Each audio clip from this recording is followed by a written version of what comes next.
and welcome to another edition of Under the Ring. We are gladly to have back our two co-hosts. If you guys want to say hello. Hello. Now then. We have Rum, if you want to say hello so people know who you are. Hi. And the fellow streamer of w3lsh. Hello. Oh, there we go. We're all back in, and so we'll just get on straight onto it. If you guys got anything you want to talk about, leave it in the chat, and then we'll all be able to answer any questions or laugh at anything you might want to say in a positive way. So yeah, let's get on with it. The first thing we've got to talk about is the predictions or results for SummerSlam. Now we did. I think you couldn't be here, Welsh, for it. Me and Rum did our predictions for SummerSlam, and we actually have it scrolling along the bottom of the screen. So it's for, I believe it was 5 for me, 4 for Rum, and yeah. So if you didn't find out, I was a victim of horrendous WWE booking again. Oh come on! blame WWE for everything, don't you? Well. I thought the card was pretty good. Well, I thought the card was pretty good. Yeah, the surprise at the end was really good, though. It kept what they said. They said that you wouldn't see it coming, and you know, you didn't. You don't really, did you? No one saw that coming. Oh Christ! It was quality. To be fair, I was well impressed with that angle. I was well impressed with it. You know, from obviously what actually sort of the fact that. You know, that he came in and did what he did, but it was just his look and his intensity was just outstanding. Yeah. You know, I always get like a little bit tetchy when you got someone coming back.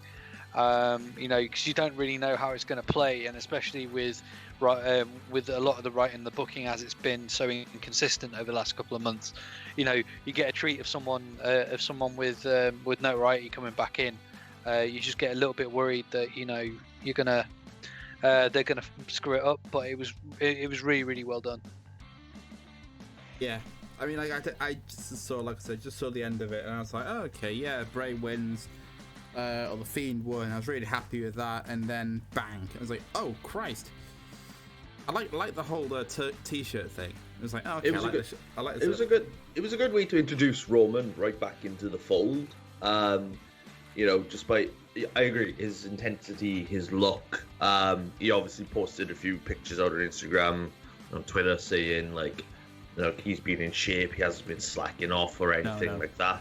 And he's in fantastic shape. Looks a lot leaner, doesn't he? He looks a lot meaner and whiter, and whiter as well. Yeah, the teeth as well. Teeth are done. But by the looks of it, it seems to be like he's come back in some sort of like a heel kind of role. And if to me, that's what I got from it. There's like this heel because to be honest with you, it teased a little bit in my mind that he was going to be part of Retribution. No, I don't think so. No, I wouldn't. To be honest, I wouldn't put any current roster stars with Retribution at the moment. Okay, then would you put NXT stars then? Because it has been teased that Dominic Dijakovic is going to be the leader or a member of it. Yeah, or Tommaso Ciampa even apparently. You could. Yeah, I would use some NXT stars. Obviously, some like either stars that have been sort of established on TV, or even some of the guys and girls who are like, you know, just in the background waiting for their break, and they've just come up with Retribution. You know, this Retribution group. That'll be a good idea, and they are doing quite well with it at the moment. I'm quite enjoying it. The unpredictability of Retribution reminds me of the old NWO days. You know what I mean? Yeah, I was going to say Nexus, it's a bit big Nexus, isn't it? Yeah. Nexus. It's got that feel of like, you know, realism, and I still laugh to this day of the baseball bat shot around the world. where one of the members of Retribution swung a bat at Corey Graves' head, narrowly missing it, and I still get a kick out of that. That's quite funny. Yeah. But As it's long got as that they sense of realism. As long as they don't mess it up. That's the only thing I'm worried about. Yeah. Because it's really good, and then they're gonna mess it up somewhere. I have a funny Do feeling. you know how I would? Do you know how I would book it? And it sounds really bizarre, but I'd have Graves as the leader, get him back in the ring if he could. You know, because he's a great talker and he's great in the ring, and he fits heel. that entire. He fits that entire build. I would say make him the leader, but don't get him in the ring. Get him the like say the Dark Order sort of thing. Get the minions to do it. I don't know, because I don't want him to get injured even more. That's what I think. I wouldn't put Corey Graves in with them. I really wouldn't. I would put somebody that is on the main roster. And somebody's gonna go, oh, this is a bit contradictory, but no, it's not. Yeah. You could use somebody on the main roster, whether it's Raw, SmackDown, NXT. Yeah. And use them as the leader of the group, and then all the members are literally NXT stars. Yeah, because then what you could do is that you would could build make that up sense. to be that could. You see build what that towards some Survivor Series then if you wanted to. Yeah. You see, my thinking on Graves is: have you ever seen when the thing about the mini doc they did when he retired?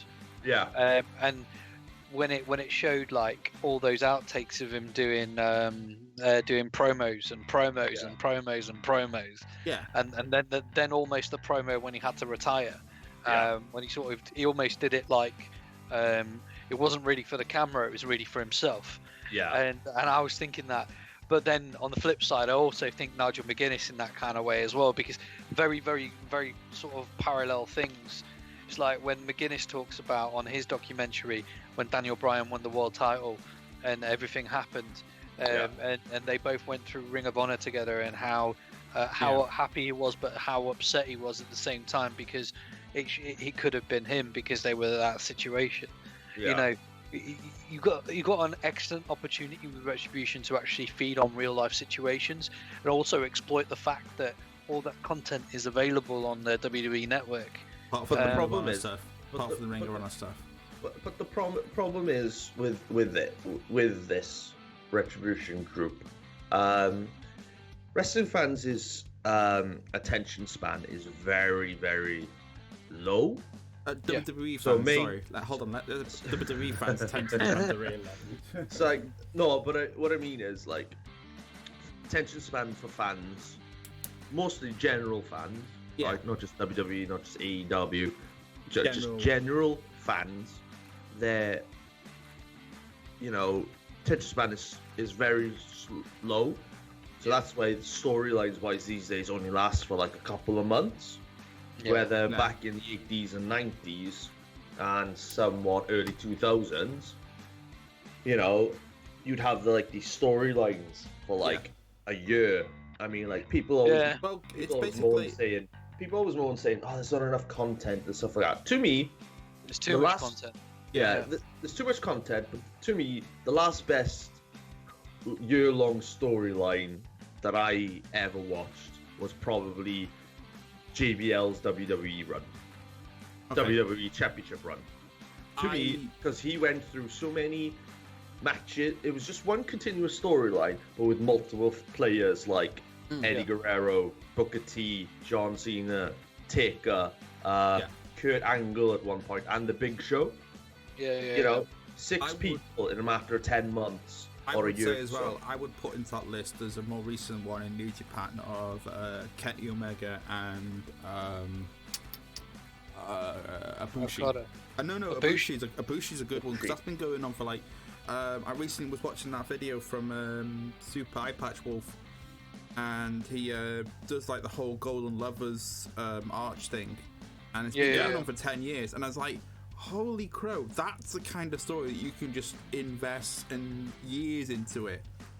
And when it comes to an end, when it was at the end of it, it's a whole year of just ups and downs and almosts and everything. That's probably the last great the Yeah, I mean the biggest difficulty you've got is now is, as you say, the attention span, but also you've got that so much TV time to fill. Yeah. You know, and then you've got the sponsors you've got to consider, because the sponsors and the ratings. So whereas when you have 1 hour of wrestling a week, or even 2 hours of wrestling a week, you know, you had an extensive roster, you could build things up, you could move things around, and people would have to watch the pay-per-view to see what the end result was going to be, or how it was going to build up. Yeah, I mean, because the pay-per-views were the payoffs exactly back in the day. I mean, you look at, like, really good example was Randy Savage and Ric Flair, and how that sort of evolved to Mr. Perfect. You know, and then it moved, and it was one really good fluid movement. Granted, they had Bobby Heenan, who was outstanding, but overall, you know, the pieces were there, and everything was spoon fed to you, and you got that nice little tease, and you know, and again, it's like Netflix, for example. You know, you've not got no episodic stuff's just out the window. It's like people binge watch a series and then it's gone. Yeah, you know, you have, and I think we all are to an extent, but at the same time, you know, it's not like, I think the days of episodic TV in the way that it was is completely gone. Because everybody wants the instant payoff. Yeah, I mean, and this is the problem, I think, with wrestling these days. Just fans, just let it ride out. Let it ride out. Do you think there's going to be a huge payoff at the end? It's going to be a huge payoff at the end. Just be patient and enjoy it. Do you think, though, that it's like, well, some of the fans want a longer, let's say, a bigger payoff, but you have the younger ones who, let's be real, WWE now are focusing their target audience more on kids sort of thing for the last few years. Yeah. I don't know, TV14 in the last couple of weeks. Oh yeah, I know that. But what I'm saying is, like, the kids' attention spans isn't exactly long. They'll probably forget what they had for lunch like 3 days ago. Yeah. So it's like it's a difficult balance, because you've got, like, with the Kenny Omega and Hangman Page, that's been going on for, well, almost a year now. Just say longer than that, about a year, and that's been on and off, teased all the time. So our fans, as in the demo of AEW, have more of attention span than, say, the WWE crowd that's wants it in a month. If you notice, though, the shift is happening because everybody's starting to realise that the key demo now is that 18 to 45 or 18 to 40, because they're the ones that are spending money and they're the ones that are spending time on TV. So as a consequence, the shift from the PG product is now coming. You know, and this is the thing. It's like it.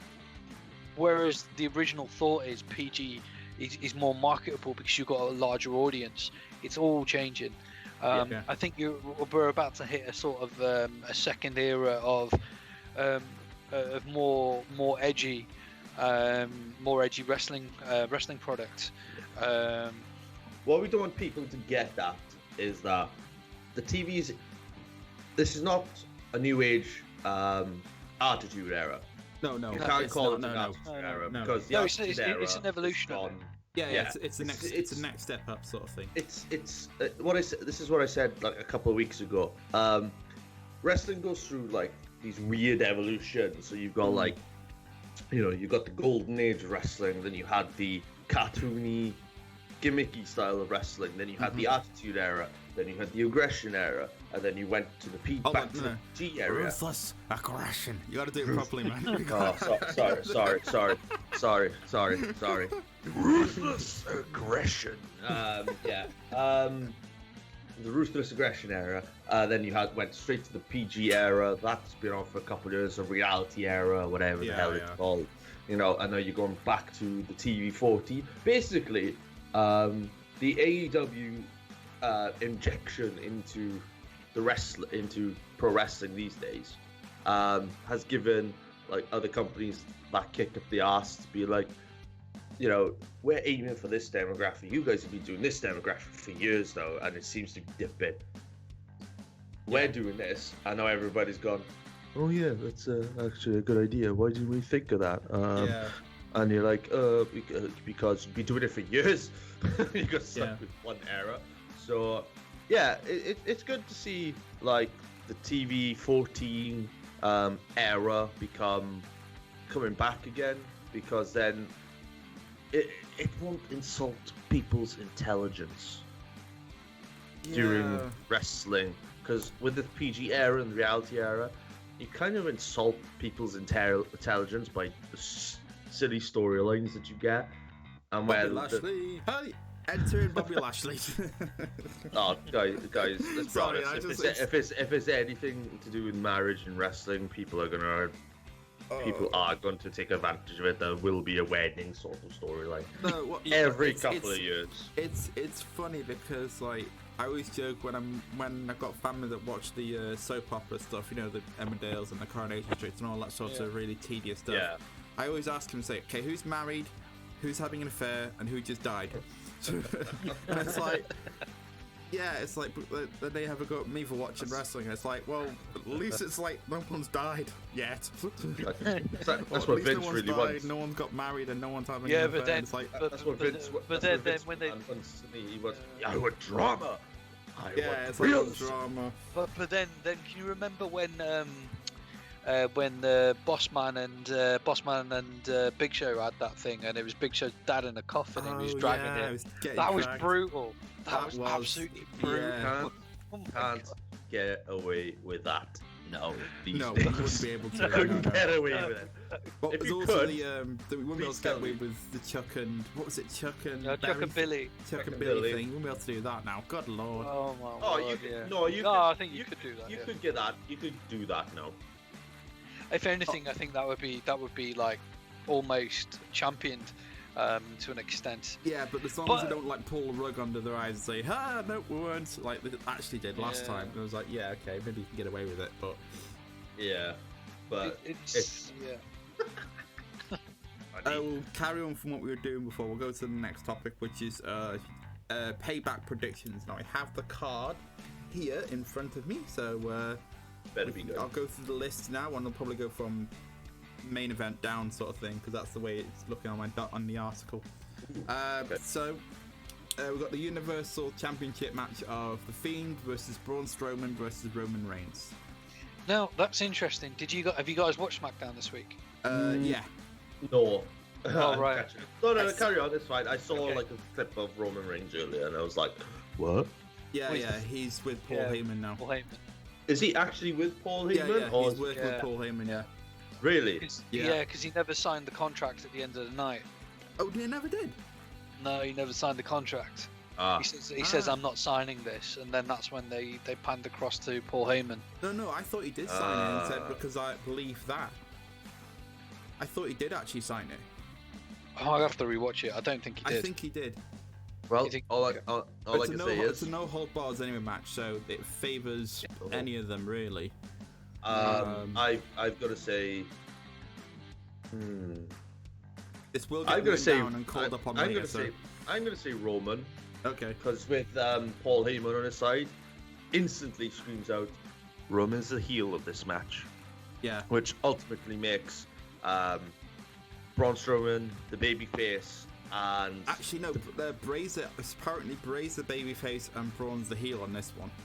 Oh, okay. Because Braun's gone this kind of bald, and he's basically throwing Alexa around like it was nothing for that first week, and then just gone a bit of a heel tear sort of thing. Oh no, I wouldn't say he's on a heel tear. I say like what they built it up as, like Braun is still a babyface. It's just the effects of the Firefly swamp match, something like that. Swamp match has kind of made him into like an even bigger monster.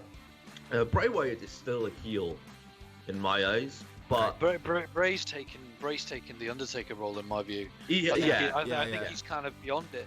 I mean, he's a heel. He's a heel in terms of what the Fiend is and what he means to be. But you know, he sort of transcends it. And to be honest with you, I've got to say Fiend. I hope to God it's the Fiend, because I just can't see how you can't how you can damage him again straight away. I don't think it'll damage him. This is the thing. You can't damage a character like the Fiend because the Yes, Fiend you can. is just Goldberg. the Fiend. No. There was a reason why they put Goldberg over the Fiend in Saudi Arabia to get the match with Brock Lesnar. It's a fact. That's the way the business works. People say, "Oh, that killed the Fiend." The Fiend is still the Fiend is still around, and in my mind, Fiend is better than ever. Do you know what I mean? You know, one little thing and like, oh, he's ruined. Like, no, the Fiend is in this zone. He's finding himself in this zone now where Undertaker was back in 91, 92, where he's kind of gone from this heel to like, I'm limbering to babyface because the gimmick is really over and people gravitate to the gimmick, don't know what to think, and it's got this mystique around him as well. Just to give it for a second, we've just got a little Chad putting in comments to saying Goldberg to beat Bray so he could face Roman Chad. Bray. Yeah, because that's what's happened, wasn't it? It was supposed to be Bray versus. It was supposed to be Roman versus Goldberg, wasn't it? But Roman pulled out because of family. So I think really it should have been. I think the Fiend should have been. It should have been Fiend versus Bray versus Strowman. I would have liked to have seen that match there. Well, the thing is though, they had Bray was already in a program with Cena at WrestleMania, and Roman pulled out. So, who was the next best person to put in against Goldberg? Braun Strowman. Yeah. Sorry how it works out. Do you know what though? Braun Strowman, I think, is garbage. I think he's an absolute waste of a character. They spent absolute ages building him up to being like this monster. Now, because of the way he's been booked, even when he won the title, it looks awkward in the ring. His finisher doesn't look like it causes any real damage. You know, he's all right. He's improved on the microphone. Don't get me wrong, but there's been no evolution of the character, in my opinion. And it feels like devolution at times. I don't mind. I think he's more aggressive. I think he's more aggressive. He looks more intense. He's more powerful than he was before. And like, I wouldn't mess with that dude. I wouldn't mess with him. Yeah, no. Also, true. As well, if I point out as well, they're building him up as a heel now, and it's all this powerful thing, and then they put out a documentary. But it's like some, I think it's like his parents, was it? Some choices. Some documentary thing they do, and it's like, I've been battling mental health. It's like, you're making him look like if you would be just building up this big, huge, powerful, bad guy thing, and then put a documentary saying, oh, I had this and this happened to me. It's like, that doesn't scream heel. Do you know who would have been ideal in the role rather than him? Who? In all honesty, if he wasn't sort of a liability, would have for me would have been Lars Sullivan. I think he was. Yeah. I think he fits it. He has that look about him. Thank you, Chad. It was Chronicles. It was Chronicles. It was like the thing. I couldn't think of it. But what I would say to you is this: in my view, of Braun, right? If they first of all, get rid of that running power slam because it just looks awful. It's got no impact to it. Give him like a double-handed choke slam or something else, something that actually looks like he's or a power bomb. Anything that's going to actually make it look as though he's doing damage to someone. Because that running power slam is just I can't buy into it. No, I like the running power slam. Do you know why? Go on. Nobody uses it as a finisher. It's true. It's an old school. It's an old school move. He's a big dude. He's like 6'9", 6'10". He's a tall dude, and like if you're wrestling somebody that size and he gives you a power, he says, right, your power slam. My finish is a power slam. Run the power slam. Oh, yeah. I'd be like that. Well, I'll tell you what. Sorry to interrupt quick. Just had Chad put in there and said, why did it have the bear hug? But that wouldn't do anything really, though. That's an old I don't know. A bear hug can be so with a big dude like Braun Strowman. If you have the right person, if you had the right people to put the bear hug on. Yeah, ragdolling, innit? Yeah. Proper Yeah. ragdoll. Easy. But But running power slam, in my mind, is a fine finisher for his size. Because Well, if I I'll tell you- took that I'll off, tell you- if I'll I tell you- took I'll that, tell you if something. I took that off him, if Yeah. I took that off him, I would make sure I'd sell that motherfucker for him. Do you know what I mean? I'll I'd make give you sure an I'd sell it.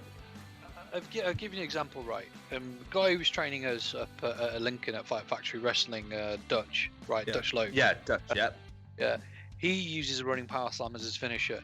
Yeah. And he's what? He's about my height, about 5'11". I think he's probably a bit smaller than that. Yeah, I know You- Dutch, yeah. You know Dutch. Yeah. If you watch Dutch when he does it, yeah. Yeah. When he actually does the finish and he moves, he has a level of velocity when he actually puts it forward. Yeah. So it looks like there's a snap there. Whereas Yeah. when Strowman's doing it, he almost looks like he's placing them down. So if the execution was better and you know he actually went in there and sort of pulled that whiplash through, you know, and actually like showed the velocity going forward, Yeah. and you know that would be a different thing altogether. Mind but you, at the though, moment- mind you though, all right, okay, you got to think as well, okay, the person he's got and trying to execute the move of the size of a bloke. Yeah, 'cause Now, you Yeah. gotta think, mind you, think about as well, because watching- he did it on Alexa a few weeks ago on SmackDown, apparently. So would you want him to do that kind of proper thud on Alexa? That's the thing Yeah. you have to wait. Somebody who's smaller, and maybe it's not as, maybe can't take a bump as strong as, say, somebody who can. Would you want them yeah, to but do it? she would sell it better. Yeah, probably would, She actually, should yeah. actually sell it better because she's smaller. It's like Dolph Ziggler, yeah. If you any finisher that gets done on Dolph Ziggler, he sells like a beast. It does, Yeah. So it's it true. makes it look incredible. It's But all this- about the sell. Yeah. All about the sell. Now, mind you, I'm saying this now. The one he did on Bray at SummerSlam, there Yeah. was one power slam he did on Bray. It didn't look particularly good. I will admit that. Okay. Mind you, though, this was like towards the end of the match, and both men were knackered. Okay, so you can see, all right. But you know, to me, running power slam not a bad finisher for a big dude. And on that case, I am going for Roman Reigns as the winner. I'm going for the Fiend. I'm actually going to stick with my gun last time, and say the Fiend's going to win. And I'm guessing you're going the same as well. I'm going with the Fiend as well. Yeah. Okay, so a question to popped into the chat now is what would you guys give Braun as a finisher instead? Oh You had God! to choose one move. So I told you, I would go double-handed choke slam, or failing that, it's difficult because I want it to be impact. So it is like. Can you remember the Albert did it a couple of times? Matt Bloom, where he did a double-handed front. The Bubba bomb. Yeah. Yeah, that's where I was thinking that though myself. Was like the Bubba, the big Bubba bomb. That was Boss Man's finisher as well back in WCW. Yeah, I'd go for that. Double-handed power bomb, double arm power bomb. Oh God, I'd probably go with like a power slam or something. Maybe like a power bomb So sort what of thing. So what I was gonna say, what he's doing now? No, not like an actual like sort of almost a space, probably a spine buster or something. But I don't know if that Spine Busters could be a good finisher. Yeah. Oh man, I tell you, nothing is better than a good spine buster. Arn Anderson, harsh spine buster. Yes. The Rock to the spine buster when I you completely forgot about that. Did The it pretty Rock- good. No. Rock's Go on. spine, what you're about? The Rock spine buster looked like he was putting. Didn't have. My God, looked like he was just placing him on the ground. To be fair, that's the first time I saw someone do a spine buster. I'd never Triple seen H him is before like- that. I'm going to end the debate right here with spine busters. I do it in a match myself. Arn Anderson, best spine buster in the world. End story. No, I give that. End story. Okay, so we'll move on to the next match, which is he's putting in the chat now saying neutralizer for Braun. That's a good show, actually. No, It'd be awkward Another- for another one- silence. another finisher that popped in my mind was the Dominator. The Dominator would look sick. That'd be great. That would look sick on. I'm trying to think. It's not neutralizer. Hang on, is that where he's? The neutralizes the Cesaro. Cesaro's, isn't it? Yeah. Yeah. That Is that the one where he's like? cradle pile driver. It's sort of forward, isn't it? Yeah, no, yeah. I was trying to think what it was. I thought it was. It's a cradle slam, basically. That's Yeah. what. Yeah, I was thinking of what's the other one he has. Like it's like a huge uppercut, isn't it? And he's always. Like, yeah, that could be. No. All right, Emerald Fusion. Let's. No, I was just say. Okay, we'll go on to the next. Well, next match is the women's tag team match, which is Bayley and Sasha Banks versus Nia Jax and Shayna Baszler. Ooh. Oh come on, this one's easy. It's gonna be friggin' Bayley versus Sasha Banks. Yeah, but the point is it too early for that? Is it too early for them to lose it? Is it? No. Is it more like? Bayley and Sasha Banks are champions at the moment, so I would say keep it on them because you could have a good. Yeah.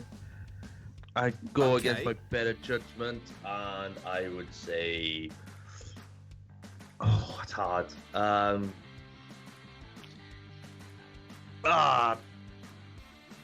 Bayley and Sasha. Oh my god. I'm writing that down. I am writing that down now. Just to be devil's advocate, I'm going to go the other way. I'm going to go Nia and Shayna. We always have the one. I don't see Nia and Shayna winning. I don't now, either. They've only just been pitted together in the last couple of weeks, so it's very rare that they put people together and then they win the title put belts on them. I think the last time they have to make that pretty believable. I think the last time they put a team together and they won the tag titles instantly was probably Kane and Big Show back in the day. Oh no, I think Kabuki Warriors. Oh no, Kabuki Warriors are quite. They were thrown together, weren't they? And they won. So but I'm pretty sure they tagged together in Japan somewhere in the future. So they probably didn't actually. I think they hated each other when they were in Japan. Did Steve Austin Dude Love? Steve Austin Dude Love. Yeah. Rockin' Mankind. You know. The bar. Oh, the bar. The bar. Team Hell No. He's just the chat's just exploding. Going the bar. Team Hell No. I was like, okay, yeah. We get it. Thank you, Chad. Thank you, Chad. Thanks, Chad. But yeah, no. Seth and Braun, Seth and Jason Jordan. Okay, we get it. Okay, we get it. So yeah, we have our predictions from everybody. So I'll move on to the next one. So we keep it going.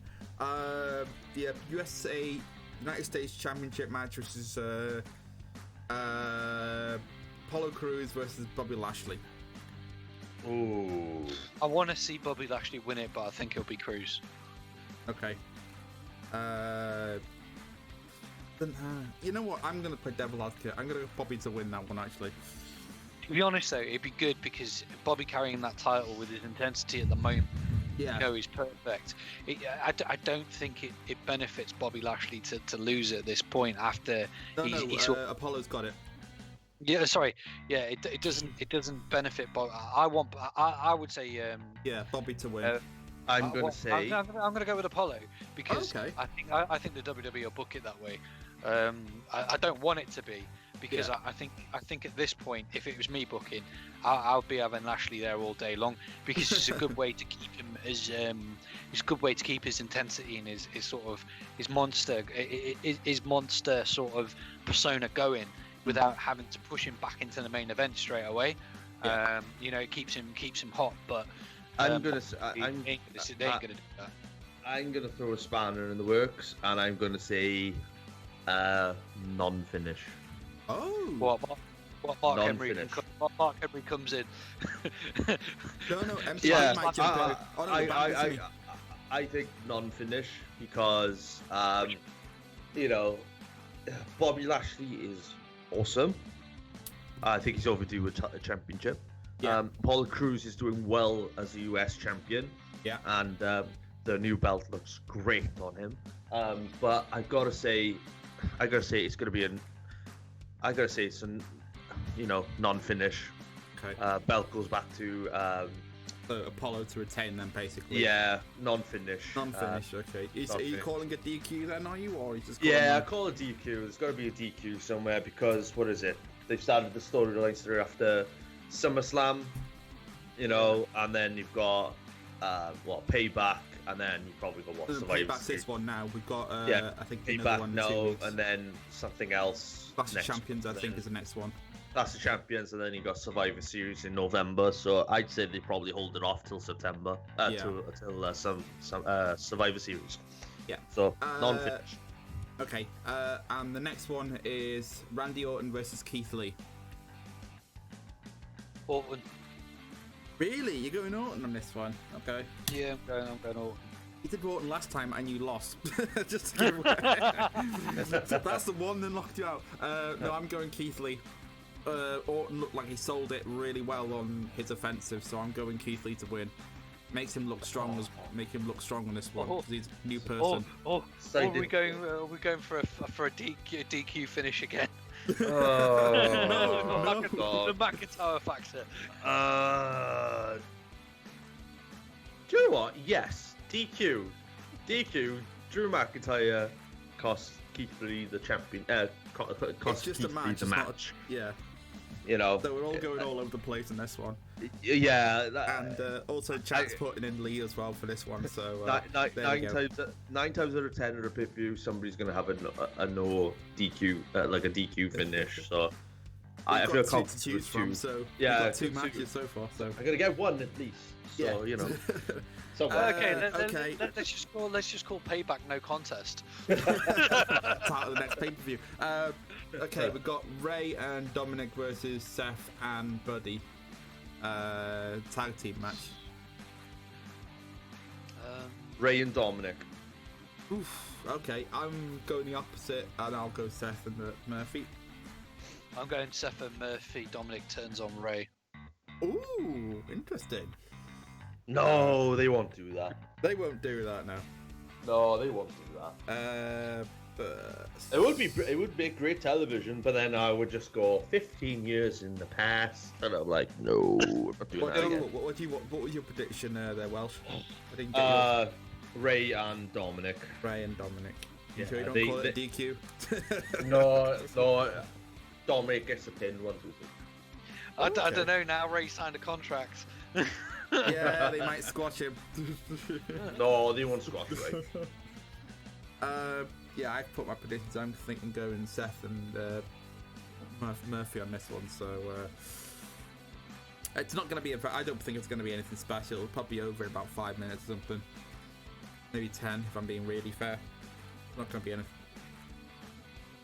So we'll get on to the next one. I'm going, where's how we know? Okay, Corbin versus Riddle.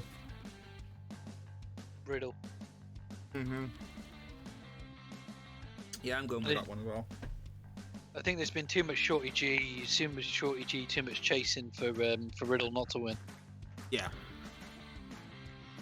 Corbin. You always go with the bloody opposite way. Well, and Pat McAfee comes in and does a flip and finishes. Oh, That's yeah. We had that Pat, conversation last week. Pat McAfee can go do himself. Oh no. To be honest, we had this conversation last week, and it was saying like, I thought he did well. yeah, he did pretty well, and I looked back at it myself, and I went, yeah, it's all right. I saw a clip. I'll have to watch it myself, but yeah. Honestly, in all honesty, right, I watched that match 3 times now, just because I thought I was dreaming, but he actually came across really, really well done. He was what he did in the ring was really well done. I mean, his personality speaks volumes in terms of, you know, people hating him and whatnot, but his actual work in the ring, I mean, it helped he was in there with Adam Cole, but he didn't look like someone who'd had 6 months worth of wrestling training. He looked like someone that had been training for about a good year and a half, 2 years. He done quite well. Okay. I'll have to watch it. Yeah, I would say watch it. It's pretty decent. Big E versus Sheamus. Oh, Biggie. I'm going Big E on that one actually. Yeah. Biggie, because they're doing this big push thing with him at the moment, and yeah, Biggie, no doubt. Are we all going E on that one? Yeah. Yeah. Okay. It's East time. It's East time. Do you know what they should have done with Big E though? Is they should have bought his NXT gimmick back, the whole 5 count thing. Yeah.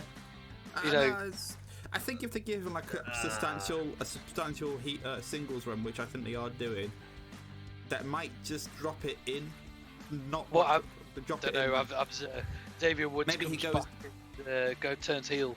No, that won't happen. No, that would won't. be amazing. No, they will They not won't do break that. up the New Day. They will not do that. It's a cash cow for them. Yeah, completely. Too many pancakes for sale. No, And too many no, unicorns. So. I'd say definitely saying Big E because they're doing this Yeah. push him at the moment. So I don't know, guys. I smell Royal Rumble victory for Big E. Oof, that's a very ever had. We'll quote God, for that one can later. you imagine that at WrestleMania? Big bloody E versus like somebody. Oh, no, whoever. The Big E versus what's his name Roman Reigns, from that's it. from Heavy Machinery. Oh shoot! Yeah, he's Oh, got yeah. the thing. Good lord, Vince will be asking him to cover up. Oh, we saw. Listen, we saw Hogan and Warrior at WrestleMania 6. I mean, come on now. Yeah. You know what I mean? Yeah. Mhm. Okay. I'm not saying Hogan and Warrior's match was bad. It was really good. I enjoyed it. Mind you, when that came out, I was like 2 months old, 3 months old. So, you know. So you probably wouldn't remember. Oh. There is. Hey, 2 months. You can't remember what happened in 2 months. There's also another match that is prediction, but it's not confirmed. It's Jeff Hardy versus AJ Styles for the IC title. It's got to be Hardy. Oh no, I'm going AJ. If that happens, so you're going Hardy. I'm going AJ. You've got a good credit. He's a great wrestler, and it will come up later. But yeah. So even though I don't. Yeah, his views on stuff is very odd. I will say that. But as a wrestler, he's fantastic. So I'm going AJ if it happens. I'm gonna go with Jeff DQ finish. Yeah, I think that's it. Yeah. Yeah. They'll push this boat out for a while to Survivor Series, I think. Then again, so- most of these storylines could be pushed out to Survivor Series. You know what I mean? Yeah, Right, possibly. Just one really random thing while I remember, and Yeah, it's yeah. got nothing WWE related. Did you guys all realise that Marty Scurll's been suspended unofficially from Oh. Ring of Honor? Yeah, it was. I saw it briefly, but They said he's been iced Why? because of something about something that came out and Speak Out. But the problem is, apparently Sinclair are doing the investigation, not Ring of Honor, and Sinclair are really slow. okay. Really slow. So that's And come out it- 20 years that. Yeah, it's ridiculous. But it's ridiculous because up until the beginning of last week, on all the promo stuff that was coming out on Ring of Honor's Instagram, on the website, had him doing voiceover on everything, literally everything.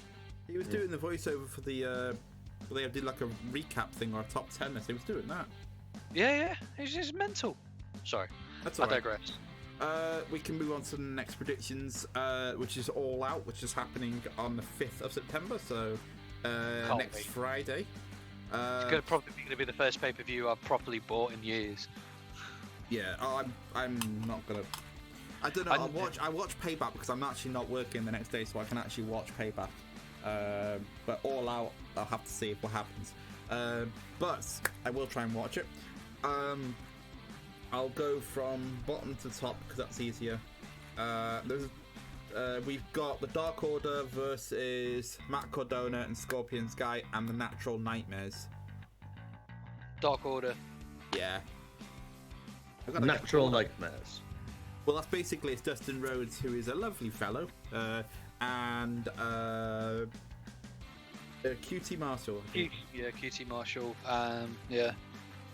I And, never ever fought against Dustin Rhodes, so the Nightmare Family for me has got it. Oh, isn't there Nightmares family supposed to be like? Because okay, so you're going I'm going opposite of Dark Order. Okay, you're going the Natural Nightmares then. I'm just gonna put NN on that one so I know for their reference. Dark Order. Nini.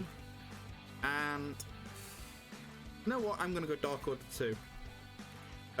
He's got the title. I don't want to make him look weak, sort of thing, really. Brody Lee is a part of the match, so he's going to be. I think you don't want him to look weak. So Yeah, it doesn't look weak. You he won't look look weak anyway. But if he lost, it wouldn't look good. I mean, if he did lose, you could take it. You could get him to take out on some of the minions or whatever. And to be honest, Stu Grayson and Evil Uno are like my favourite tag team at the moment.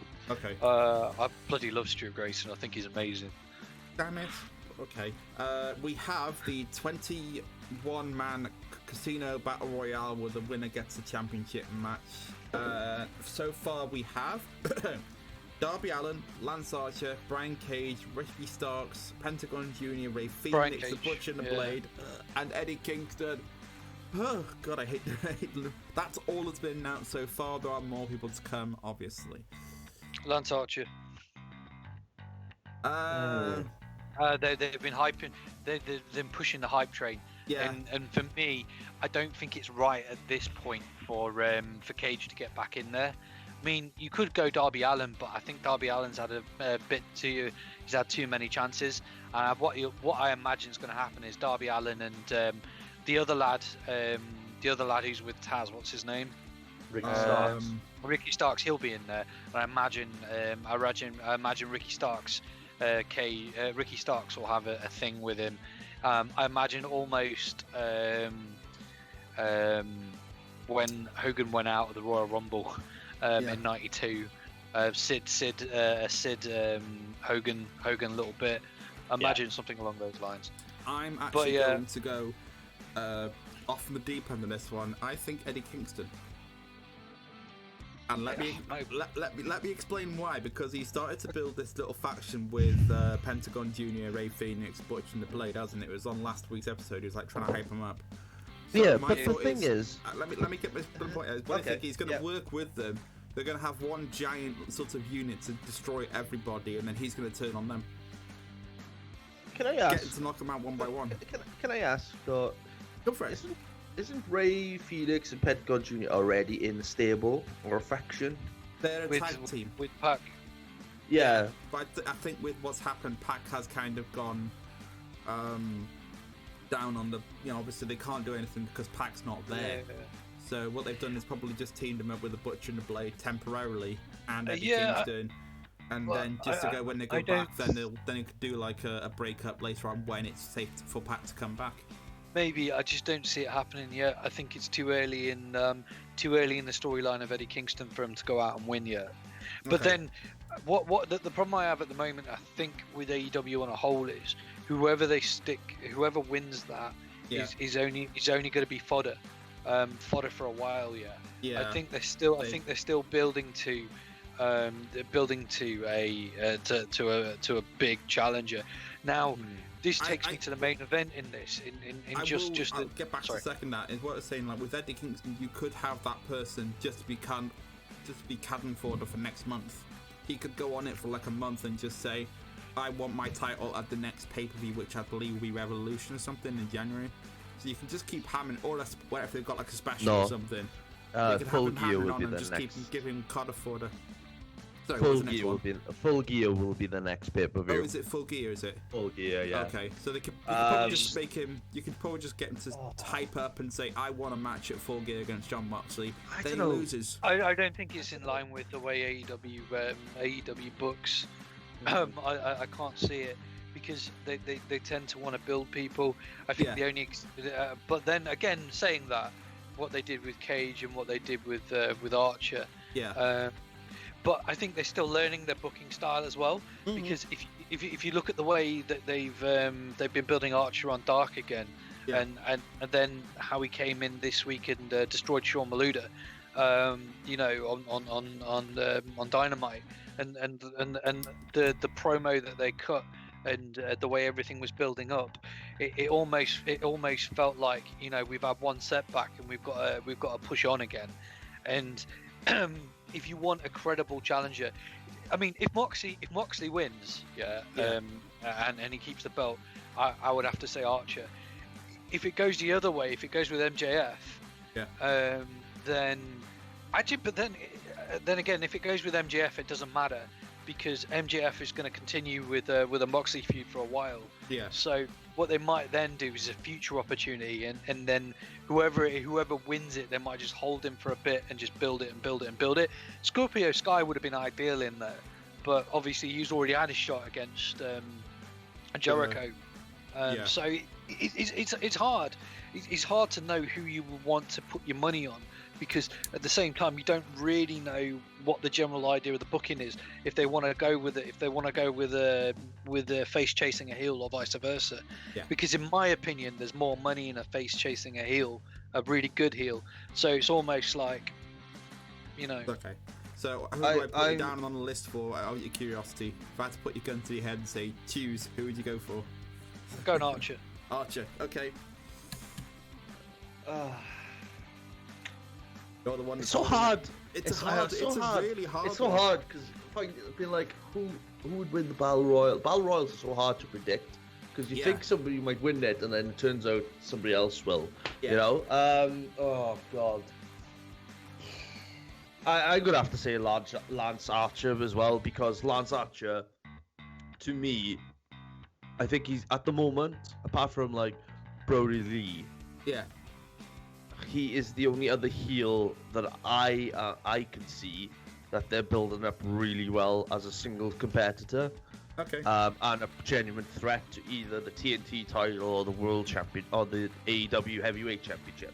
Okay. So that's it would make sense, if I agree. If Moxley won it, Archer would probably be the next challenger to get a shot at Full Gear.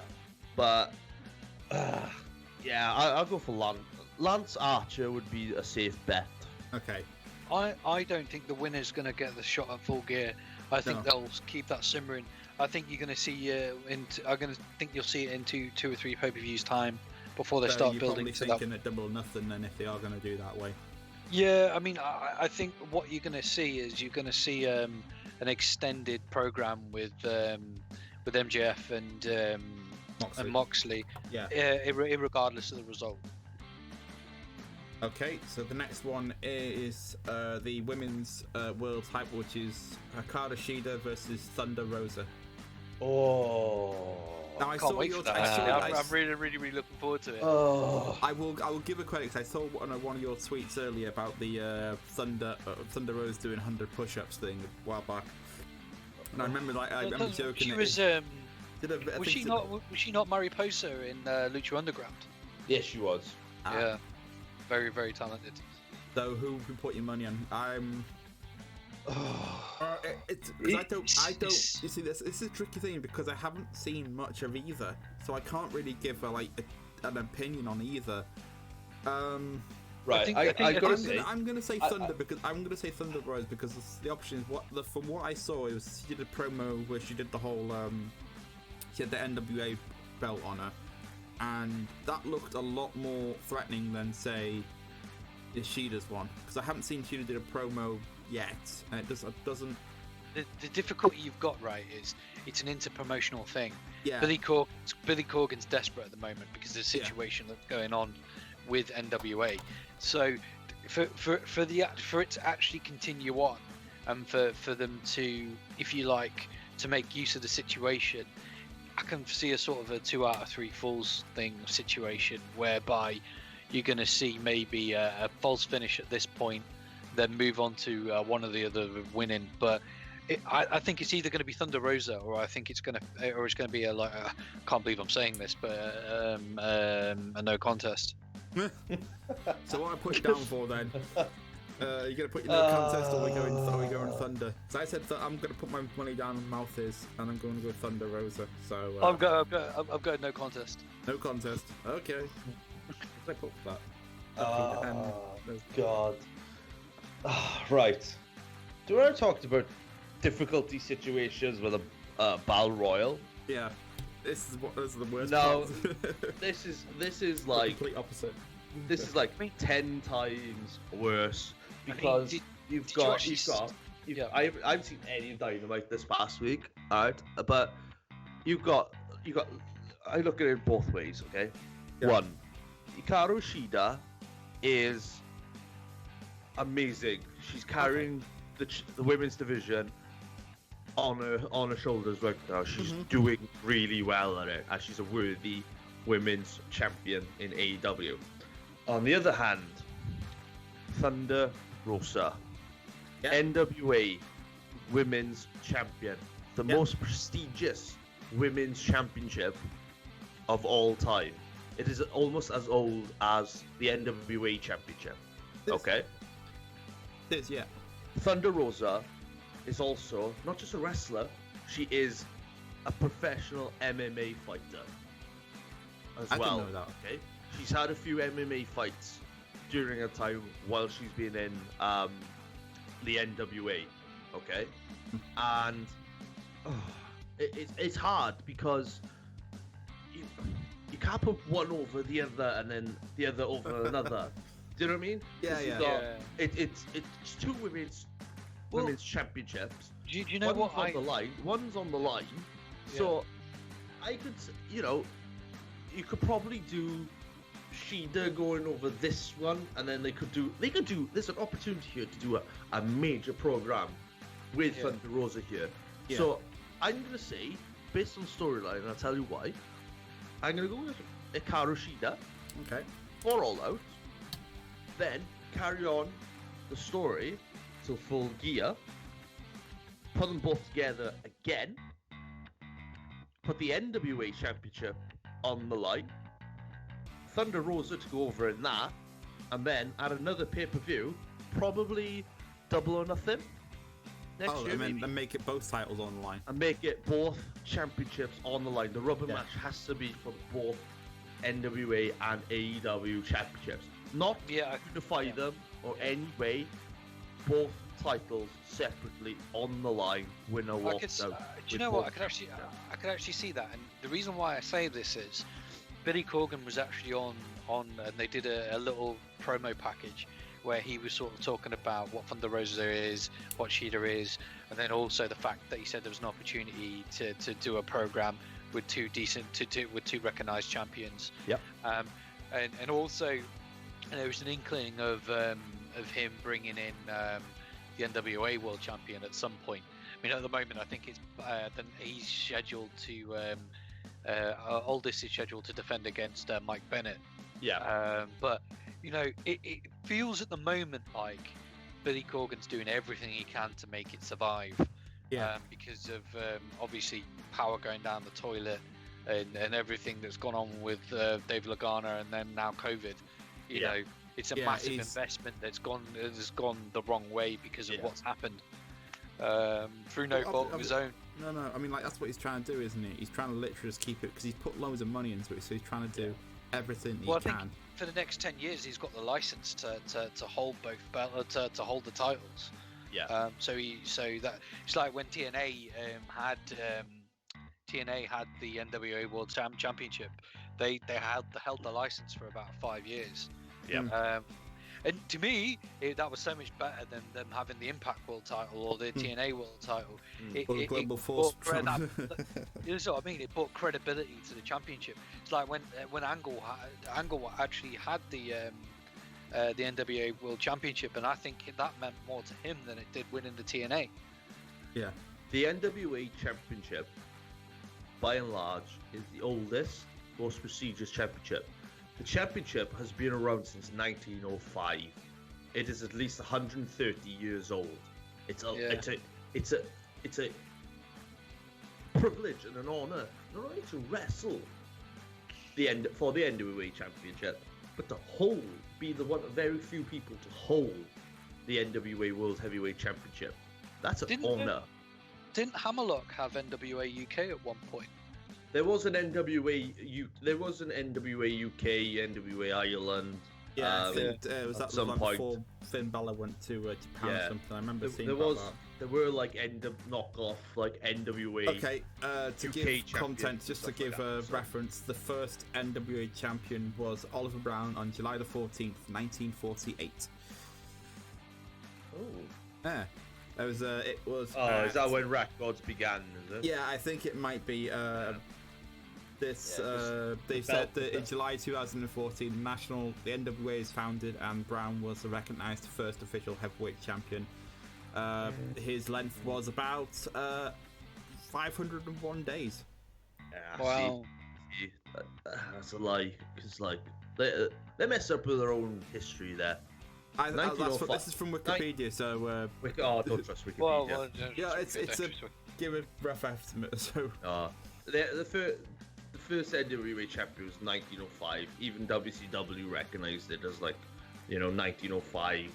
The World Heavyweight Championship, like the big gold belt. yeah, That's been around since 1905. That's Okay. technically the NWA Championship. So, I listen to people like JR and Tony Schiavone and people like that because they know their wrestling. And even Jim Cornette as well, because he's an historian. He knows what he's doing. Yeah, he knows what he says. yeah. So, Okay, don't listen.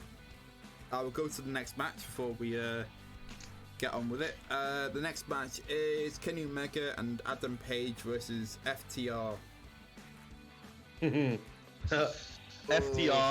FTR, and I don't know which one. Page turn. No, I wouldn't say Page. No, I wouldn't say Page. Adam Page versus Kenny Omega, because Adam Page's been kicked out of the Elite and Kenny Omega's in the Elite. Has he been kicked out? Yeah, of course. Yeah, he's kicked out of the Elite basically, on a backstage segment thing on AEW this week. Yeah, but basically, what happened was he came out during the Bucks match and cost the Gauntlet match. Bucks. Yeah, in the Gauntlet match and cost the Bucks purposely. Oh, So okay. I think FTR in this one. Yeah, FTR then Yeah, Page to go. Do you know what the difficulty is though? You've got three things in this. You've got Tully with FTR, right? You've got the thing with Hangman being kicked out of the Elite after costing them the Gauntlet match. But then you've got the third thing in terms of what the hell's going on with Kenny Omega. He's snapping every 2 minutes. You're going to see Kenny Omega suddenly turn on Hangman. You're going to see Hangman. I think that they're going to pull the trigger on it. They're going to pull the trigger on them breaking up. No. Brainwave, light bulb. Go on. FTR to go through to win the championships, and the Elite turn on. Adam Page. Hence, the Elite goes off, becomes a heel faction. Adam Page becomes babyface. They've already separated Cody from the Elite anyway. Yeah. Due to the Nightmare family. So it would make sense to make the Bucks and Kenny Omega the heels. Here's where I'm gonna have a little problem with that, because we've got too many heel factions. If you think about it, we've got one already, and we don't have any face factions at the minute, because obviously the Nightmare family is pretty much. Well, you could turn FTR. You could turn FTR face. Nah, they were Tully. So Tully's 100% cheat to win. Yeah. So I think what will happen Yeah. is probably they would. I don't know. I think Kenny's gonna snap on Adam Page. They will break it up here. It's coming because it's been like It's either coming, Adam and I think Page it's gonna is happen. Turn on. It's either Adam Page is going to turn on Kenny, or it's Kenny now going to turn on Adam. So I think Kenny will turn, and then I'll say FTR to go over and then see what happens at the end. Yeah. Rum, when you do your prediction? I'm going FTR. So it's a clean sweep, and everybody wants to go FTR for them to win. It's logical. Yeah, it's logical, which is like something we can't say with WWE sometimes. I've got to get my shots in WWE now and again. Okay, Chris Jericho versus Orange Cassidy in a Morosa Mayhem match. Now, I'm just going to give the rules. I'm going to explain the rules of this one. So, for those who are listening later on, going, what the hell is it? The match can be won by pinfall, submission, or throwing your opponent into a tank of mimosa, which is a half alcohol, half orange juice, which I believe Chris Jericho put it as a mimosa. Yeah. Well, I don't know. That's what I got. Be a little bit of the bubbly, won't it? Yeah, be a little bit of the bubbly was. It won't be real champagne. A little bit of the bubbly. Yeah, it won't be real alcohol. It'll probably be some water stuff. But they just said it's wine. It's a little bit of the bubbly. That's just made for Jericho to go into it, really, isn't it? Yeah. It's it's Jericho with all his amazing facials. It'll be, oh my god, yeah. Yeah. Oh, this suit is costing me 7,000 or whatever. Or This is the most ridiculous match I've ever seen in my life. Well, but I've been worse. Stipulation wise, I was like, when they said there's gonna be a third match, I was like, ooh, let's have it in a cage. Why not? Oh. Not a pool full of orange juice. I mean, for crying out loud. Yeah. I think I could have had better ideas on toilet. I think it fits the two characters pretty much. Like, you've got Chris Jericho's like this very high class snobby sort of drinks all the bubbly thing, and then you've got Orange Cassidy who's basically orange. And I was like, it fits. It's their comedic. It's their breakup point. Yeah. It's to bring some comedy in at the end of the day, and I don't think it's going to damage either. One way or another, because I don't think it will. I think the actual. You don't need comedy. It's comical. It's comical enough as it is week by week. You don't need a comical rubber match. Do you know what I mean? I think if it's a good rubber match. I think if it's gonna be where it is at the moment on the card, apparently it's gonna be this last, not the last match, but the second to last match. And if you're gonna have the next match on as being the last match, which is John Moxley versus MGF, I wouldn't mind a comedy match in between. Isn't Matt Hardy versus Sammy Guevara on there? In a tables match. No, it hasn't been announced. The tables match was on Dynamite. Yeah, it's on Dynamite. Yeah. Oh, it was on Dynamite. It was on Dynamite. Yeah. God, it shows how much I paid attention to that. So yeah, it's the last. Are we in your predictions, guys, for the Orange Cassidy Jericho match? God,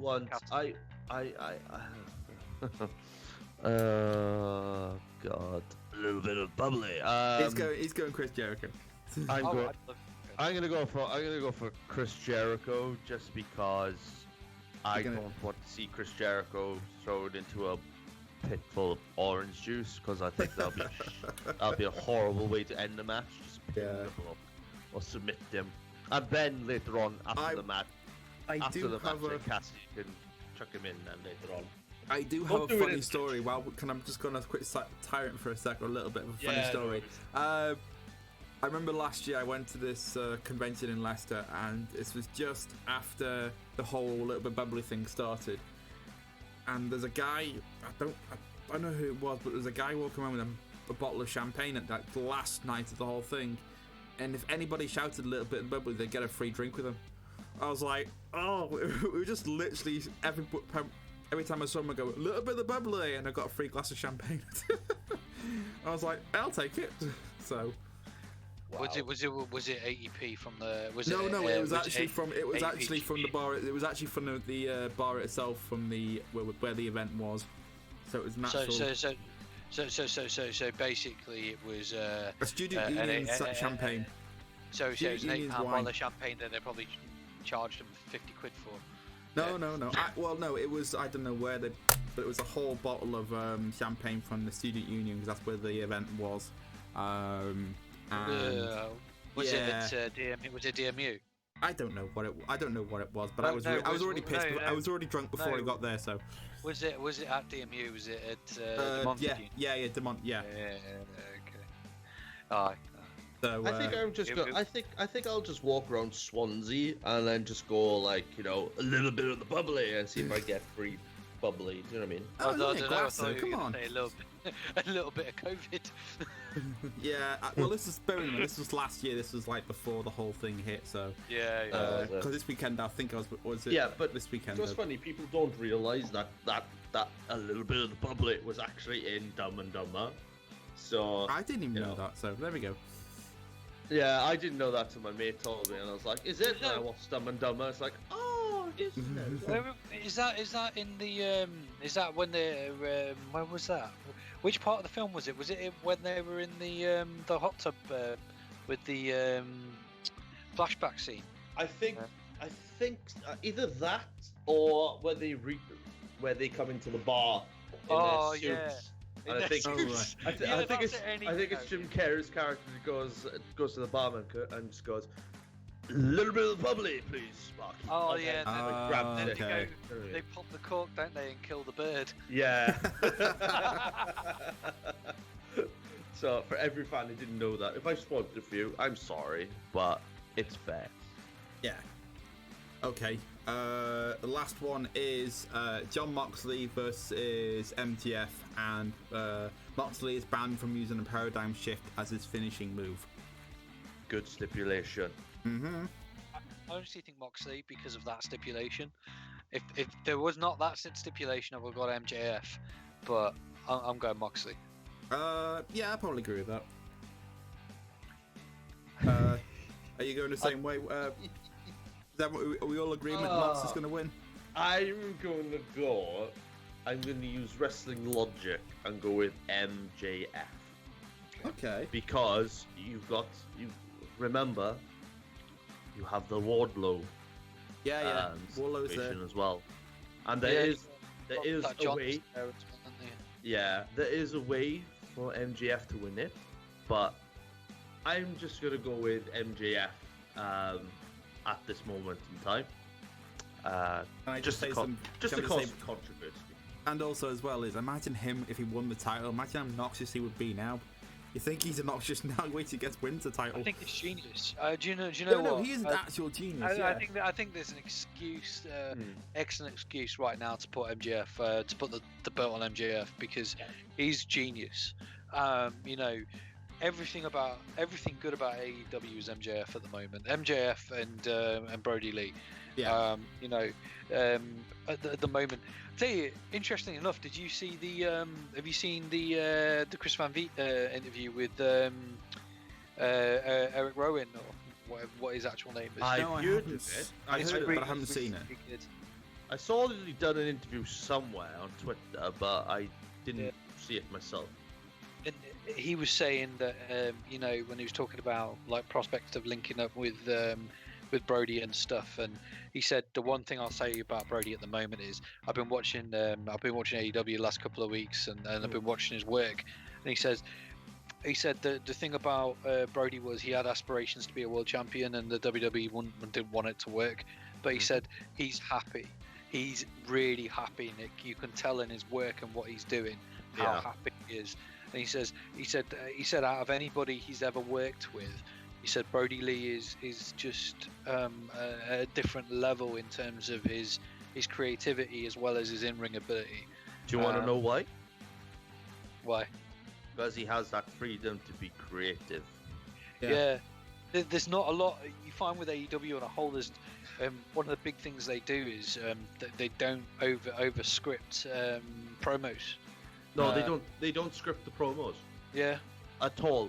There's no script in the promos. Everybody that does a promo on AEW does it off their own heads. Nobody scripts it. Nothing. This is what makes like your MJF promos and your Brody Lee promos so good.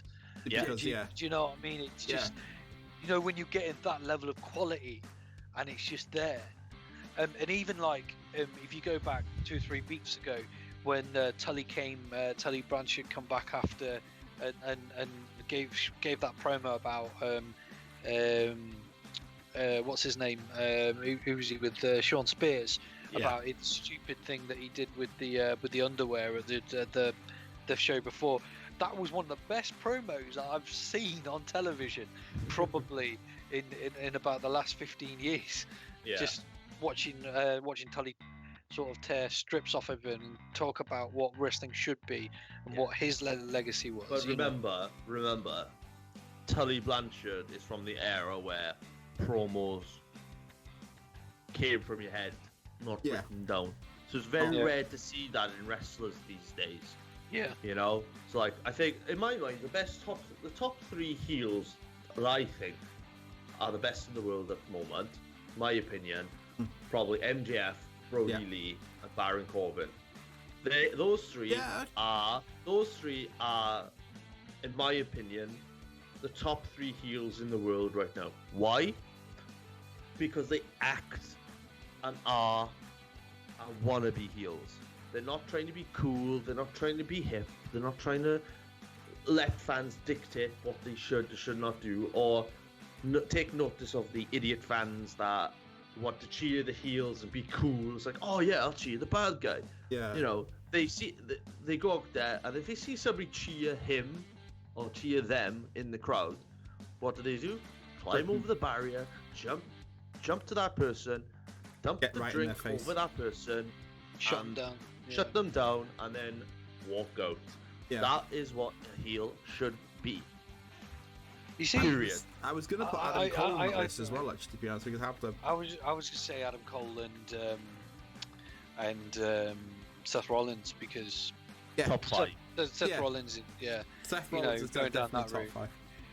5. It's difficult, isn't it? Because especially and taking AEW to one side for a minute, Okay. for them to do it in WWE. That sounded so wrong, though. I'm taking AEW to one side and it's like, well, but yeah, but actually being able to do it in the WWE when there's so many constraints around you is special. It's really special. Yeah. You know, as much as I'm not the biggest fan of the WWE product, you gotta sort of take your hats off to those guys who are actually, you know, your Corbins, your Coles, your Rollins, actually, even your Styles, going out there and actually really putting the art of the heel across. Yeah. You know, because you could go back to sort of Ring of Honor maybe 10 years ago, or even now. They had full interaction with the fans. They were allowed to sort of get a bit shirty. You could never do that in WWE. You know, so you've got that level of advantage where you can go in and do that. You know, but obviously the WWE being the WWE, you're completely, you got to work within the confines of the corporate structure. Yeah. Yeah. Well, yeah, I think like I probably just double what you just said there. Say it is fantastic that you have to, like, they are given these scripts and said, okay, you're a heel, you're this character, work, and they can make it work. So you can't knock them that too much. no, and you know, when they do produce heels, they produce heels to be heels. So, like, again, yeah, okay, you can add Seth Rollins and Adam Cole to the mix, and you know, that's your top 5 best heels at the moment in WWE. Well, in wrestling, sorry, in wrestling. So, you know, there should be more heels like that. You know, the Inner Circle, they're heels. You could tell they're heels. FTR, they're heels. You could tell they're heels. Dark Order, they are definitely heels. You know this. You can tell. It's all about it's you know, being a heel is not that difficult. It's just you got some idiot fans who just want to cheer the heels just to be cool. I tell you what, when we were doing promo training on, God, I never realised how hard it was to be a face. Oh, I'll tell you, it was just like, oh my goodness me! It's like you got a 30-second promo, just go for it, and I want you to be a face. It's like, no. It's you know, because you can, as a heel, you can attack whoever you want, and you know, you can get heat where you want, but as a face, it's like, oh my goodness me. I've been wrestling for 5 years, and my promos are shocking. Like, I was in a tag, and my partner at the time did all the promo stuff. I was just the guy in the background going, yeah, like that. You were a Brock Lesnar to the Heyman, basically. I didn't say anything. I looked mean and had my arms folded, my chest puffed out, and I was like, I am the badass here. And it never worked out because I'm too nice of a guy to be a heel. Even though I want to be a heel. Okay, well, we'll go. We were talking about bests and topics and lists. We'll go to the PW Insider 500, the PWI 500. Top 10 list is, I've got the list actually right in front of me. AJ Styles at number 10. Kofi Kingston at 9. Seth Rollins at 8. Cody Rhodes at 7. Okuchi Okada at 6. Naito at 5. Drew McIntyre at 4. Chris Jericho at 3. Adam Cole at 2. And Jon Moxley is at number 1. Yeah, I agree with that. I don't know, because what I disagree with is I disagree with Okada being as higher than Cole. Not higher than it was higher than Adam Cole, was it? No, he's not. Cole is No, 2. sorry, no. Okada is 6. Sorry, who's? Alright, hang on. Let's get this list up. I can't deal with this. So yeah, basically Okada is 6, and Adam Cole is 2. And I'm surprised Naito. Yeah. Naito is 5th, which I was like, okay. I think Naito. I agree with his position. Yeah. Only because of the extra work that he does. But I would say, sorry, AJ Styles. I think AJ Styles at 10. Yeah, AJ Styles should be higher than Okada. I don't think Okada's done anything character-wise to warrant him being, to warrant him being as high up as he is. Well, I think last year he was quite high up last year. So I think because he hasn't really done anything, and this is not from like the start of January to now. This is from, I believe, from July the 1st, 2019. Through to June the 30th of 2020. So it's kind of gone from possibly Dominion, I think, after Dominion, to now, or basically end of June. So you have to think of that time scale rather than just from. But even so, from pure wrestling capability, then yes. Yeah. But from a character point, since Kenny Omega's gone, he's been really stale. Yeah. I've not seen anything of him. Naito with his evil thing, everything else, he's always interesting. He has something about him, but Okada, I just can't see it, because even when wasn't there like a tag team he did with Tanahashi this year? Yeah. Yeah. That might have kept him up there. Even so, it's just like there's a bit of a I hate to say it, but there seems to be a bit of a boner going on for New Japan. Just they've got to stick them in because they're there. I don't honestly believe they warrant it. I think Naito. Naito is the only exception. I think Naito is probably the only exception because he has actually, to be fair, he's worked hard. I'm dead surprised they just didn't stick Tanahashi in there. And it's like, they have put him in the list, but not in somewhere high. I'm literally scrolling through now. Oh yeah, he's 38. There we go. It's like Tanahashi's not been relevant for 5 years. He's in the ring. He's been average. What we'll do, we'll give a massive boost to Tanahashi to win the title to make sure that so when Omega goes, it goes to one of our Go Ace superstars. It's just like Omega made him look amazing in that match, but every Tanahashi match I've seen in the last 5 years has been bang average. Yeah. It's same moveset. He's done nothing. Obviously, you have to realise he's not a spring chicken anymore. He is pretty old. And he's had injuries, but I just don't get why the sentiment is. Do you know what I mean?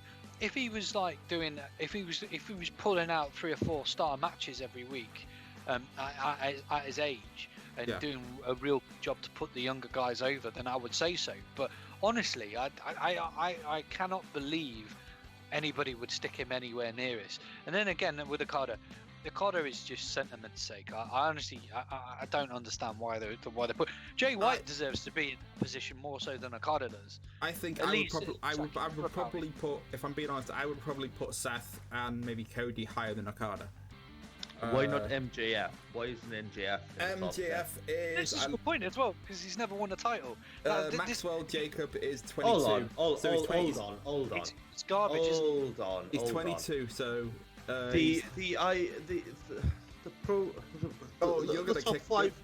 top 500 isn't done because people have won championships, have they? No, it's based Well, on, no, but this- I believe, this- if I'm scrolling to the top now,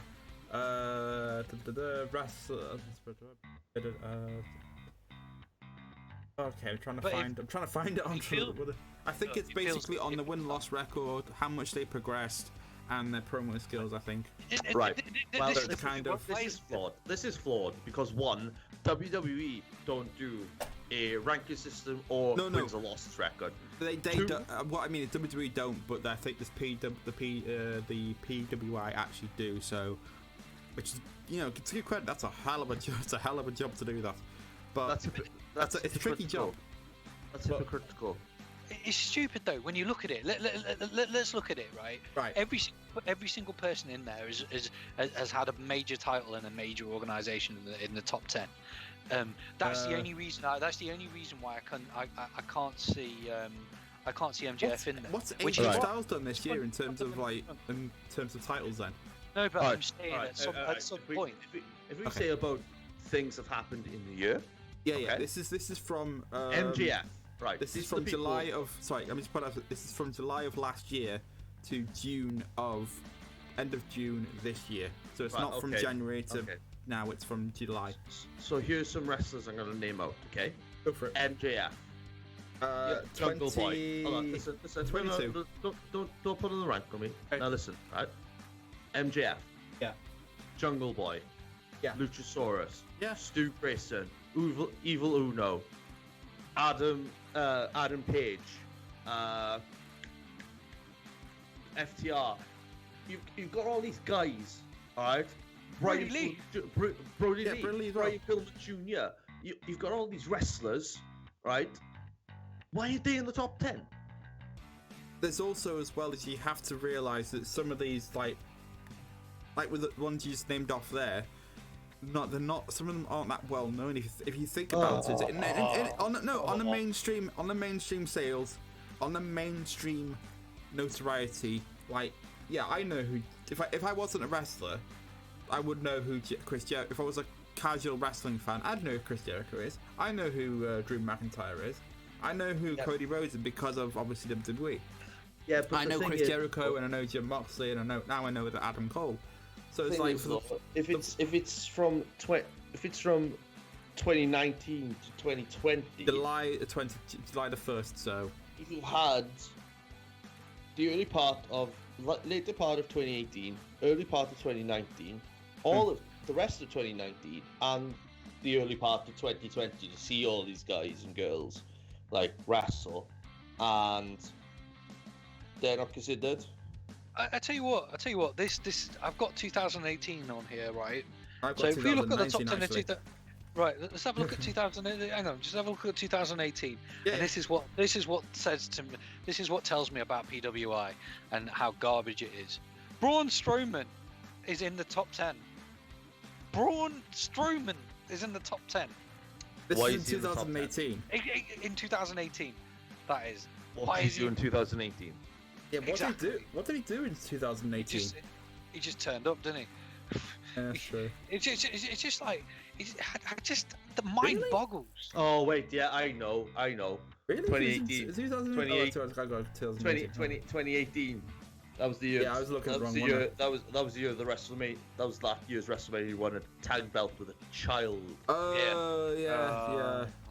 didn't he? So But to be fair though, that promo working up to it was pretty good because he was like working with the bar, if I remember rightly. So it was that kind of. He was working up with it. I've got one word to say.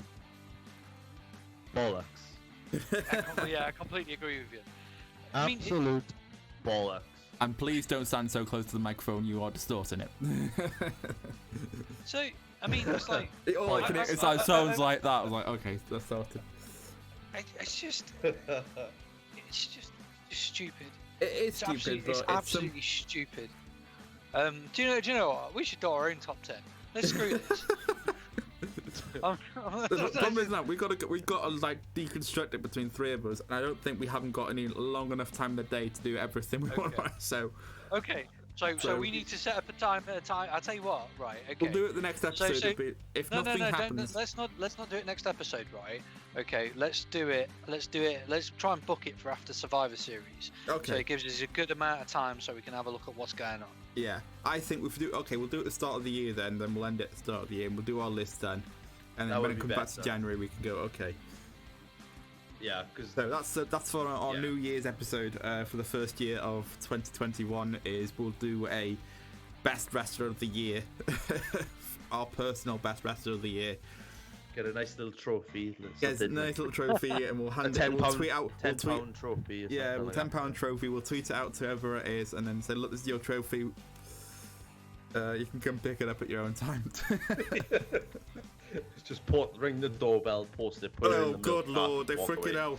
If like whoever it is, whoever you think guys think comes up like to whoever to one of our houses and just picks it up, I would just go like, "Hi!" And I would just like me fanning out, I'd be like, "Oh my god! Oh my god!" No, the rank is like top 500. It's like, okay, it's prestigious. It's prestigious, yes, but for God's sake, people, think logically who you put up there. Do you know what was better was when Power Slam used to do theirs. I thought Power Slam was infinitely better. I mean, it was a great publication, but I thought it was infinitely better at. Mind you, don't get me wrong. I've just literally checked on the wrestling database, and it says this is the current list of champions, and we've got Kyrian Cross as NXT champion, and I went, that's a bit stupid, isn't it? Where was he? Well, no, because he's just vacated it. He just vacated it this week because he busted his shoulder, and I didn't. I called that last week. I said he would vacate it. and I surprised. Am I wondering to think where Finn Balor came in that year's? What in this year's top? In the top 500 when he vacated the Universal title. I guarantee he wasn't top 10. If he was, I'd be very surprised. What year did he vacate? 2018. 2016, he was what? He was in the top 3. 2018. I can't get. He went in the top 10, was he? I'm surprised. 2016. Let's have a look. 2008. Was it 2016? No, 2018. 2018, he wasn't in the top 10. Nobody was in 2016. Let's see where he is. Yeah, because the Universal title's only been around 2 years. It was 16th in that year. 16th? Yeah.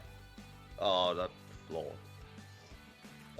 But he was out for like half the year, wasn't he? Because remember, they go from July to June.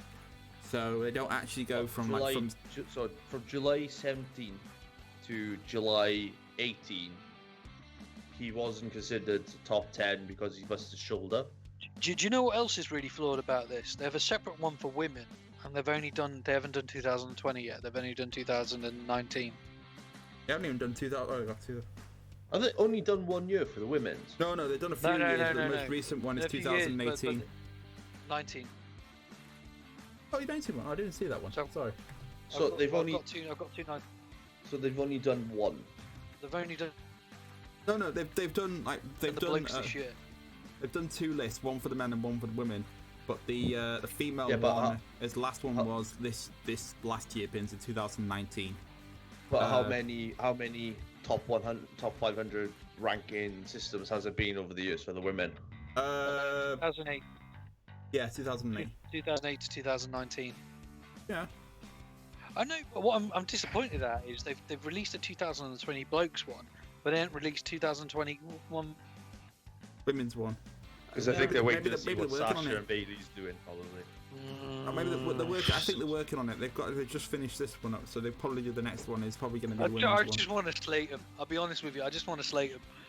I don't recognise the list. I think it's garbage. The only thing I agree with on that list is probably Adam Cole and John Moxley's positions. Yeah. That's the only thing I agree with. I think I agree with Jericho just because of the work he's done and how he's re-innovated himself over that period. Yeah. I think McIntyre's good in at number 5 Four. and Four. 4, sorry, and Naito in at number 5. I can go with that. Yeah. I would say No, I would put. I would put AJ I would Styles say as I five. agree with that one. Naito definitely deserves, because what he's done quite a lot actually. I mean, he's gone through the whole title thing. He's become double champion. He's held it on to it, and he's defended it. See, quite a few times. my top 5, obviously, John Moxley is number 1 Yeah. because Yeah. he's the best in the world at the moment. Yeah. Adam Cole definitely number 2. Jericho definitely number 3. McIntyre definitely number 4. AJ Styles definitely number 5 in my opinion, just because Okay. of the work he's done with the Undertaker and the stuff he's been doing in the yeah. last. So at the end of the day, I agree with Ron. The top 500 is broken. Yeah. Well, at least it's something to talk about anyway. We got that one out of the way, didn't we? Really? God, you imagine we tried to do an actual top 500? Oh my Oh God, word! we'll be here. Well, you know what? I don't know about you. Let me just scroll to the very bottom and let's see who's at 500. And I'm probably thinking it's Grado or something like that. Okay. Okay, at 500 is Dan the Dad. I have no idea. Click him. Get his bio. I literally am going to have to get the bloody. Where the hell is it now?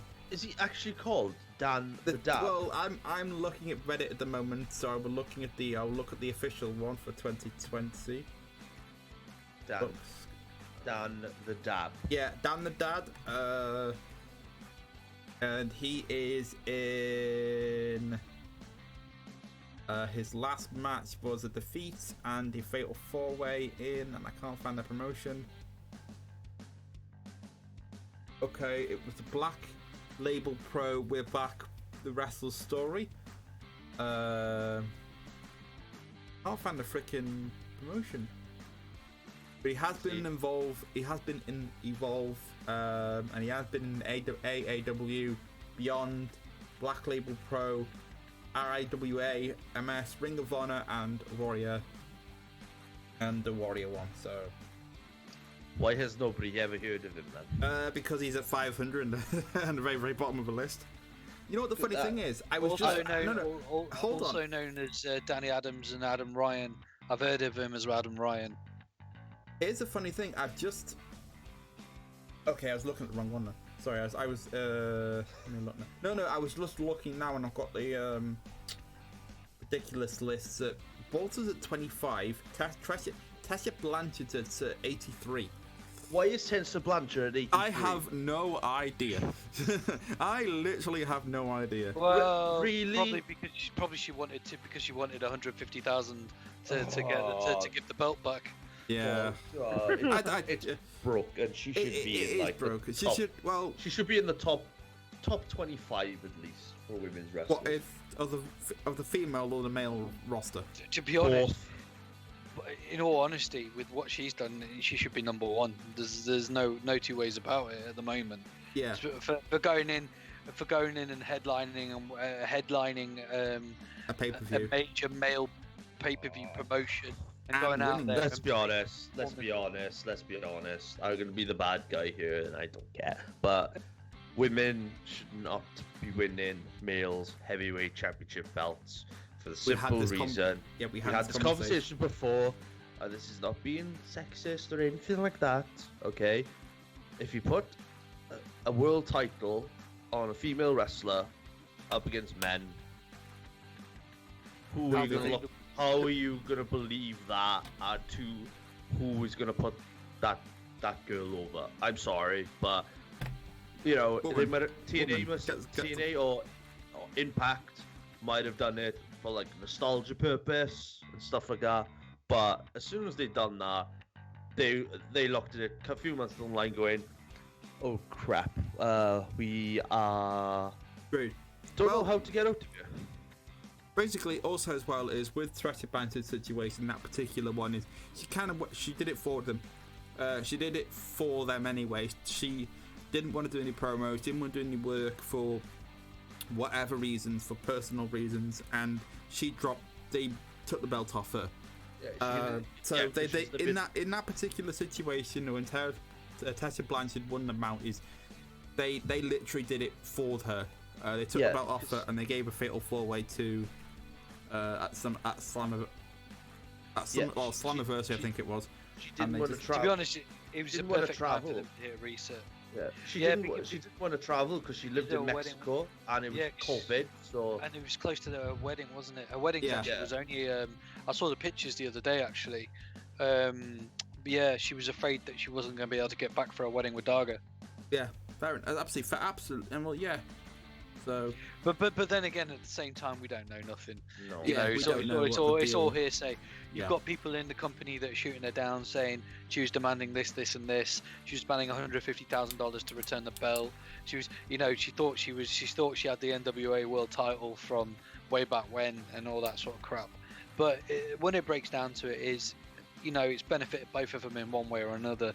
TNA got to, Impact got to hit the reset button.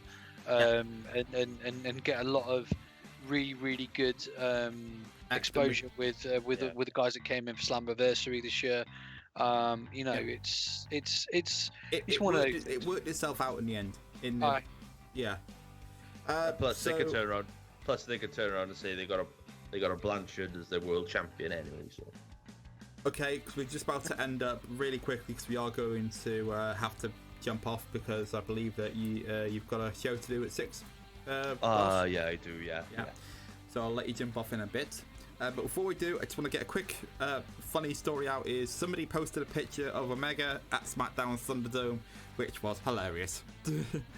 Now I'm personally I think personally it was actually him. I'm still. I've heard conflicting stories. Yeah, I think it was him, and he had just had a bit of. He's come out and said it was him on his Twitter, but we don't know if that was a bit tongue in cheek. Yeah. But I don't know, one way or another. NXT is coming back in September, and Triple H did a spiel with the Sun. I'm gonna put my own personal thoughts. I don't like the Sun. I can't trust it as far as I can throw it, but that's just because most of my family are from Liverpool. Enough said. I was going to say, they had a talk. He had a talk with. They're bringing him back and they're closing a set, so they're doing more shows, which is always good. Yeah. And Naito. From what I read. Yeah, and Naito is come as the IWGP Dual Champion because he won it last night at the special outdoor show they had. I think it was in some sports in the Spaceball Stadium or something. I don't know where it was. Okay. And some fans came back for AEW tapings this week. So I'm gonna just say thank you to everyone who took part, and the chat was pretty busy today, so that's pretty cool. Thanks to Chad for the chats, for the coming in and chatting. Thank you to Rum, and thanks to Welsh to help to be a part of this. Welsh, do you want to give a shout out to your chat stuff? Guys, I'll be on about 20 minutes, 6 p.m. Playing some Starfighter Assault on Star Wars Battlefront 2. So feel free to jump along, come and say hello. Yes, fun stuff as well. So I'll jump over and I'll host. I think I'm gonna if I know how to raid or host. I'll figure it out. I'll figure it out. I'll figure it out as I go along. But yeah, I just want to say thank you to everyone who took part. Thanks to everyone, you guys. I'll be streaming on Tuesday, I think, or Wednesday. I'll be streaming on Wednesday here, some Euro Truck Simulator if you're interested. So yeah, until then, I will see you guys later.